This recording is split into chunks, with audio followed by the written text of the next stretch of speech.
انبیاء کے سردار حضرت محمد صلی اللہ علیہ وسلم کو دیکھنا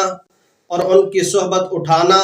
اور ان کے ساتھ مل کر اللہ کے پسندیدہ دین کا بول بالا کرنا اور اس کے لیے قربانیاں پیش کرنا اتنی بڑی بڑی سعادتیں ہیں جو کسی بھی انسان کو خود سے حاصل نہیں ہو سکتی ہیں۔ اسی وجہ سے حضور اکرم صلی اللہ علیہ وسلم نے فرمایا